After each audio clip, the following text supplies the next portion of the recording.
आइए स्टार्ट करते हैं अपना नेक्स्ट क्वेश्चन, जो कि हमारा क्वेश्चन नंबर 8 है। What is computer and what is the role of computer in everyday life.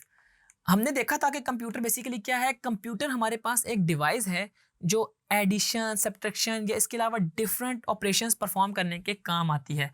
या इसके अलावा अगर मैं आपको ये भी बताऊं कि computer is a machine that accepts data is input, process that data using a programs. अब वो यूजिंग अ प्रोग्राम्स हमारे पास वो सॉफ्टवेयर हैं।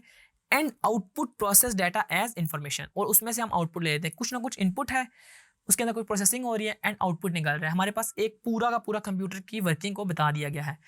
Many computers can store and retrieve information using hard drives, और मैनी कंप्यूटर्स जो होते हैं उसमें हम स्टोर कर लेते हैं हार्ड ड्राइव्स में डेटा को।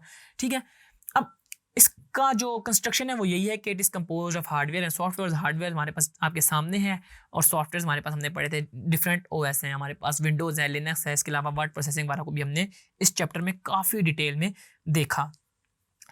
अब सवाल यह है कि what is the role of computer in everyday life. तो आपको ये बात पता है कि कंप्यूटर हमारे ऑफिस से लेके हमारे घरों तक, और हमारे घरों से लेके इंडस्ट्री, इंडस्ट्री से लेके हॉस्पिटल, हॉस्पिटल से लेके हमारे पास होटल मैनेजमेंट तक में कंप्यूटर डिफरेंट जगहों पे डिफरेंट तरीके से यूज़ हो रहा है। तो आपने अपने इस क्वेश्चन को ऐसे ही एक्सप्लेन करना है कि सबसे पहले कंप्यूटर की डेफिनेशन, और उसके बाद ये जो मैंने आपको बताया कि कहाँ कहाँ ऑफिस में, स्कूल्स में, एजुकेशनल इंस्टीट्यूट और भी यूनिवर्सिटीज़ लेवल पे, या फिर हॉस्पिटल में, होटल्स वगैरह में भी ये यूज़ हो रहा होता है।